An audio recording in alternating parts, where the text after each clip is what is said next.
Uy, uy, uy, uy, uy. Aba, grabe. Niluto daw ang Miss Universe? Meron naman daw talagang official na top 5 na pinost ang Miss Universe page sa Instagram. At kasama si Michelle D, yung pambato natin dito, at wala daw talaga dapat ang Thailand. After daw nabanggitin ang top 5 na televised at wala ang Philippines, agad daw binura ng Miss Universe page sa Instagram ang post nito na kasama ang Philippines sa top 5. Aba, teka nga, totoo ba to? Kung totoo nga to mga paps, anong ibig sabihin nun, nagkamali ba ng tawag yung mga host sa top 5 na kanilang binanggit? Dapat daw nandun ang Philippines no? Ito ang naging post ni Meiko Montefalco tungkol nga dito sa luto na issue ng Miss Universe.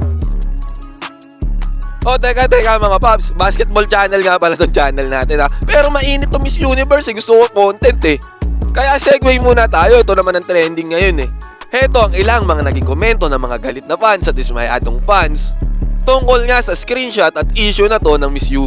Miss Universe, kung sino man ang nandaya ay kumukontra sa kapayapaan. Kung sino ang kumukontra sa kapayapaan ay kalaban ng bayan. Ito pa mukhang nilaglag ng owner ng Miss U si Philippines. Nabasa ko sa isang article na ang owner ng Miss Universe ngayon ay from Thailand or taga Thailand.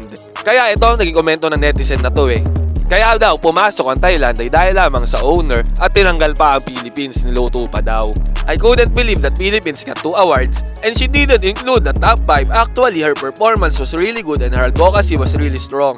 What happened to you, Miss Universe? Lintek, ang hirap basahin nun haba Pero totoo naman talaga no? Hakot award si Philippines Pero ano nangyari? Sa top 5 di kasali pero hakot award, di ba? Cooking show.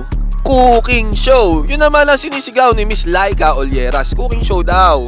Diba, sabi ko nga kanina, nakwento ko na ang owner ng Miss Universe ngayon ay from Thailand, isang tubong Thailand. Eto, sabi ni Pops Jan Montanes, syempre ang CEO taga Thailand. So, may duda talaga ang mga netizens sa cooking show ang naganap dahil nga taga Thailand ang may-ari ng Miss Universe, Thailand ang pumasok instead of Philippines. Baka na mali sila ng tawag. Eto din kung totoo yung post ng Miss Universe sa Instagram na top 5 si Michelle D, pwede possible to, no? Na mali ng tawag. May chance ba na nagkamali ang tawag? Kasi kung nagkamali ang tawag, pwedeng baguhin Kaso magsusorry na naman yung Miss Universe. At sa Philippines na naman kung sakali maganap. Dati naganap na yon kay Pia Wurtzbach, diba? Pero nagtuloy-tuloy ang pageant at ang laban. Nag-proceed sila sa top 5. Kumbaga, hindi na binago yung desisyon kung possible man na nagkamali ng tawag, diba? Eto kasi mahirap may lumalabas sa screenshot. May pruweba at resibo ang mga kababayan natin na top 5 si Philippines at wala si Thailand. May basis kasi kumbaga mahirap nilabas nila yun Ito ay kung totoo yung screenshot kung totoo lang naman.